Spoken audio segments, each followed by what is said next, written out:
saling sharing, senang banget akhirnya setelah hampir setahun akhirnya saling sharing bisa upload video lagi. Dan kali ini narasumber kita tentunya nggak akan kalah luar biasa. Dia akan kasih banyak cerita dan pengalaman yang inspiratif buat kita semua tentunya. Dan sudah ada di samping aku. Halo Mbak. Boleh sapa-sapa dulu, saling sharing lover. Halo, assalamualaikum warahmatullahi wabarakatuh. Untuk teman-teman saling sharing ID semuanya, Yes. se-Indonesia Raya. Salah Saraya jangan lupa. Apa nih? Perkenalan dulu kali. Boleh. Oke, halo teman-teman. Perkenalkan, nama saya Valis Neria Utami. Teman-teman bisa panggil saya Valis atau nama kecilnya Vivi. Dan saat ini saya bekerja sebagai dosen di salah satu perguruan tinggi keagamaan di Provinsi Bengkulu. Jadi hari Keagamaan ini, Islam. jadi aku hari ini ngobrolnya sama dosen ya. Wow, Oke, ilmiah ya, ilmiah. Jadi ngomongnya soal academic writing. Oke, boleh. Kenal. Nggak bisa. Jadi Mbak Vivi udah berapa lama jadi dosen? Alhamdulillah sekarang masuk tahun kedua.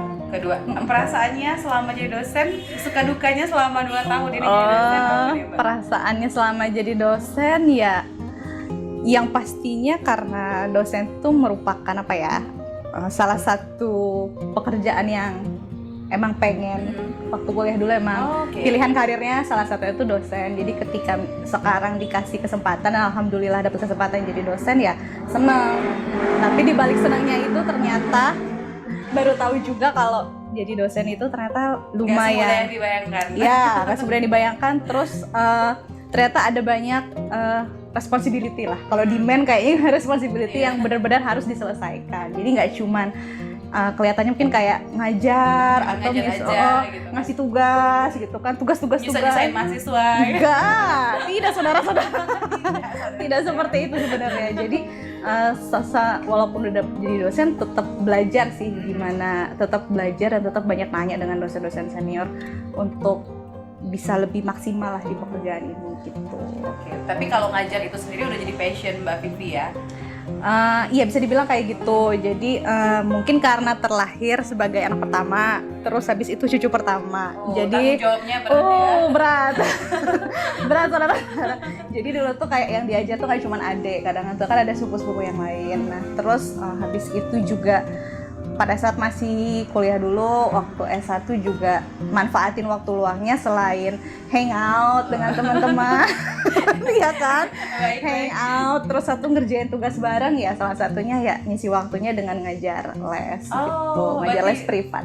Udah dari usia muda sudah mengajar. Nah, kita bakalan bahas soal masa kuliahnya Mbak Vivi waktu S1. Jadi Mbak Vivi ini pada saat S1 pernah terpilih menjadi delegasi Indonesia untuk program pertukaran pemuda Indonesia Kanada.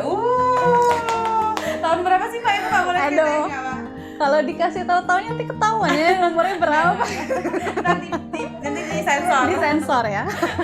Jadi alhamdulillah tahun 2009. 2009 pada saat itu. Kita masih ayo kamu masih SD ya. SD atau TK. Jadi tahun 2009 itu alhamdulillah dapat kesempatan untuk mewakili Bengkulu dan juga Indonesia dalam kegiatan pertukaran pemuda Indonesia Kanada. Jadi waktu itu masih semester 6 kalau nggak salah ya.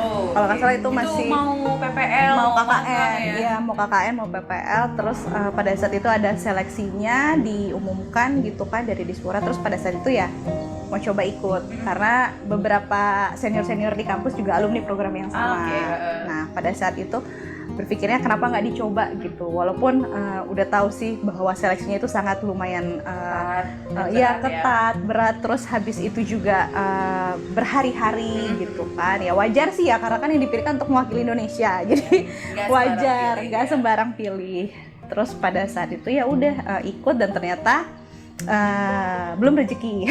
Pada saat itu belum lolos? Pada saat itu belum lolos sebenarnya. Jadi secara ranking, ketika di ranking itu tuh saya ranking 5. Jadi yang berangkat itu kan kalau misalkan ada 2 program untuk perempuan misalnya, maka 3 ranking pertama atau ranking 1 dan 2 yang berangkat. Nah pada saat itu saya kalau nggak salah ranking 5. Jadi pada saat itu ya, oh ya udah mungkin memang harus coba tahun depan karena Rezeki kali ya. iya, karena juga dengar-dengar cerita dari sebelumnya ya memang karena sangat berat itu tadi seleksinya ya sangat wajar ada orang harus berkali-kali ikut kan. Kan ada yang 4 kali 4 kali, 7 kali Iya, mungkin iya, kayak gitu kan. Tapi ada juga yang 1 kali lulus gitu atau lolos. Nah, ketika selesai seleksinya waktu itu terus saya ikut program KKN di Bengkulu Tengah dan ternyata dapat telepon dari Dispora bahwa ada penambahan kuota. Ada penambahan kuota untuk program Kanada dan Bengkulu itu salah satu yang dapat tambahan program. Wow. Jadi pada saat itu kan 1-2 sudah otomatis berangkat, ya kan? Tinggal Terus ranking 3, 4, selanjutnya. 5 gitu. Nah 3, 4 ini tidak memenuhi syarat administrasi karena umurnya sudah kelewat batas. Baiklah. Jadi ini sebenarnya benar-benar contoh apa ya, maksudnya tuh Kalau rezeki nggak akan kemana. Iya, jadi teman-teman harus percaya itu kayak gitu. Jadi maksudnya tuh kalau misalkan nggak keterima nih, ya jangan kecil hati dulu, siapa tahu ada berita baik kan. Betul. Tungguin aja dulu. Tungguin aja dulu gitu kan, atau usaha lagi gitu. Jadi ranking 3 dan 4 itu tidak memenuhi kualifikasi karena untuk program Kanada itu batas umurnya adalah dari 18 sampai 23 tahun. Nah, sementara yang 3, 4 ini mungkin sudah lewat. Jadi ketika program itu nggak boleh 23 tahun 6 bulan atau 23 tahun 3 bulan sebulan. No. 1 bulan pun nggak boleh. Nggak boleh. Jadi 18 sampai 23. Nah, 3, 4 enggak ya udah ranking 5 yang dipanggil. Iya, dan itu adalah Mbak Aku. Bibi. Waktu itu umurnya berapa, Mbak? Aku nggak tahu. Dikorek lagi umur. Bawah 23 ya, bukan di atas Makanya 18 di bawah sampai 23. iya benar. 18 sampai 23 Paling aman. Oke, nah pengalaman yang paling menyenangkan selama di Kanada tuh gimana? Apa, Mbak? Oke, pengalaman yang menyenangkan mungkin ya layaknya orang Indonesia atau orang Lihat salju timur. gitu. Maksudnya itu tuh dari negara beriklim tropis terus ke negara 4 musim pasti excited itu tuh ngelihat saljunya, ngerasain ambience apa sih ya, pergantian musim gitu kan. Kalau di sini kan musimnya banyak banget ya kan. Musim durian. Iya musim banyak rambutan. banget, jadi kan bingung gitu. Sekarang lagi musim rambutan loh, Mbak. Iya rambutan. Kadang ada durian juga Ada nggak sih? durian, Dia 6,5, barengan. iya benar gitu. Jadi ketika misalnya ke negara 4 musim gitu, ambience-nya tuh berbeda. Terus kayak apa ya, yang menyenangkan itu pastinya ketemu bisa berinteraksi langsung dengan orang yang bisa pakai bahasa Inggris, maksudnya seperti Jadi itu. langsung Jadi bisa praktis. mempraktekkan, belajar bahasa Inggris. Terus yang pastinya ya bisa ketemu teman-teman dari bagian Indonesia lainnya gitu. Karena kan pesertanya nggak cuma Bengkulu ya. jadi pesertanya itu kita ada 27 peserta dari 27 provinsi. Terus kita dibagi dalam 3 kelompok. Jadi saya itu satu kontingen ya, satu grup atau satu kelompok sama ya dari Sumatera Utara, terus ada dari Sumatera Barat, terus habis itu ada dari Kalimantan Tengah, dari Bali, dari Jawa Timur. Jadi nggak cuma gitu. satu pulau, tapi semua pulau. Iya, itu dicampur-campur digabung gitu.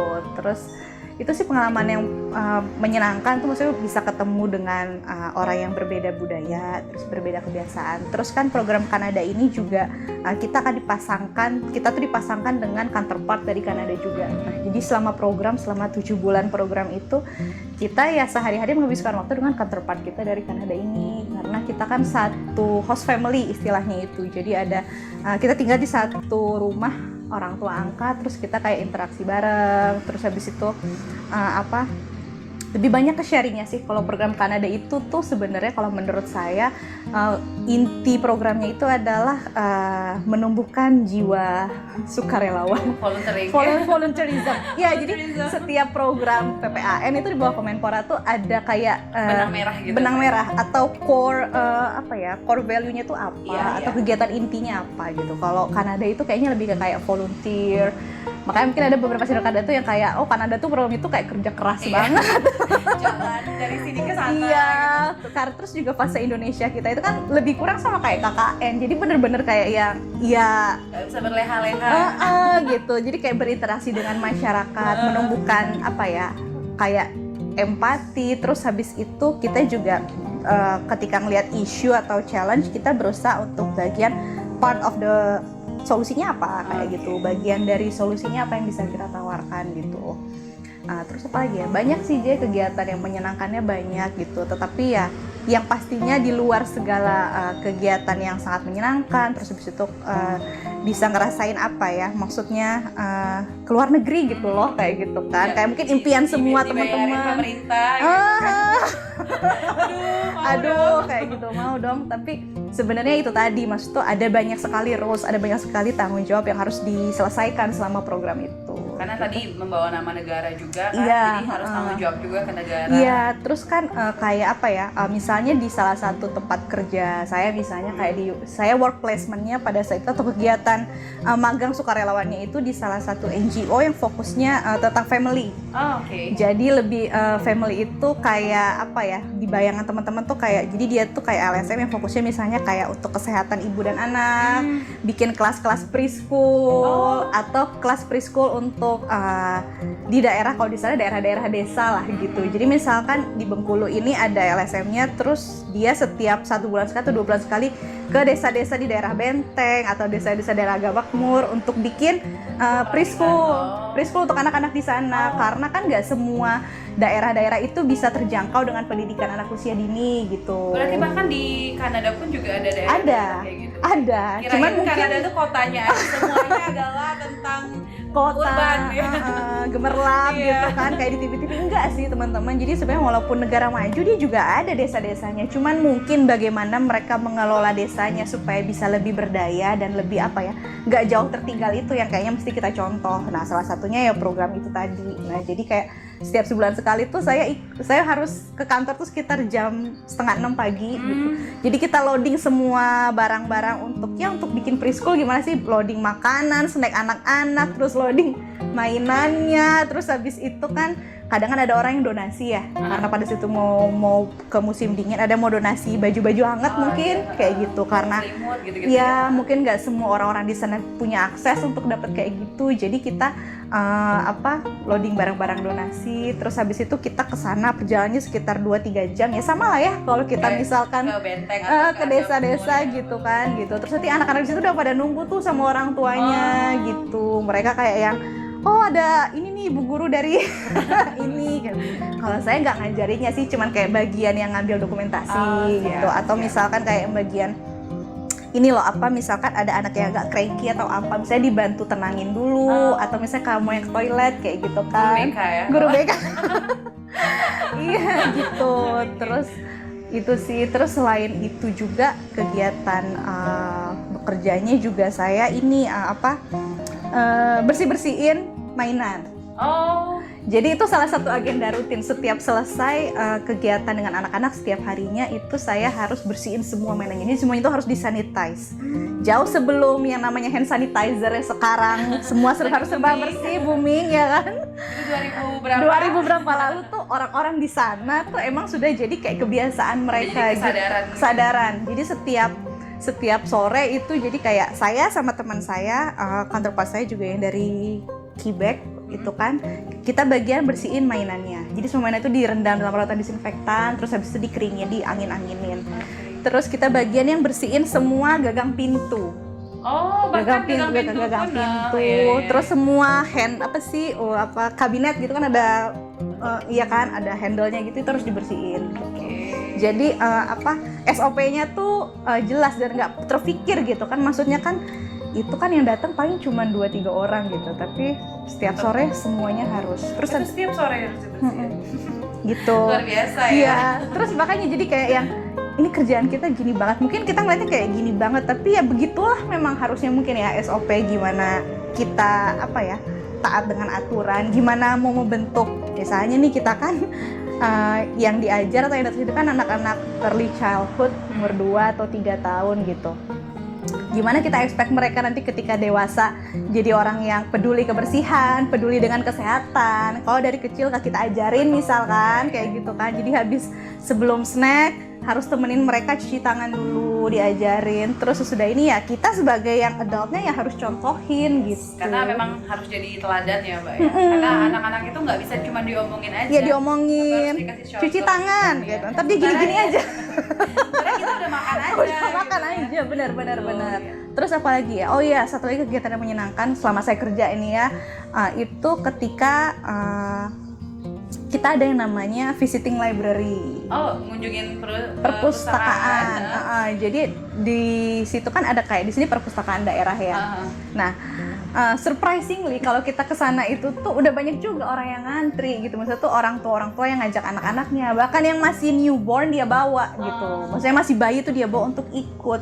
Waktu itu kan kita nanya ya, ini kan masih bayi, apa nggak terlalu dibawa ke perpustakaan coy gitu kan. Kalau kita kan ngajaknya ke taman bermain gitu. Ya kan ke taman bermain atau di rumah aja dulu kan. Cuman pada saat itu ibu-ibunya bilang, ya mereka kan hanya karena mereka bebas. Waktu itu aku ingat banget ibunya tuh bilang, ya hanya mereka bayi bukan berarti mereka mereka nggak paham apa-apa. Justru mereka dari kecil itu tuh kita harus kasih kayak expose dengan sesuatu yang positif, literasi gitu-gitu.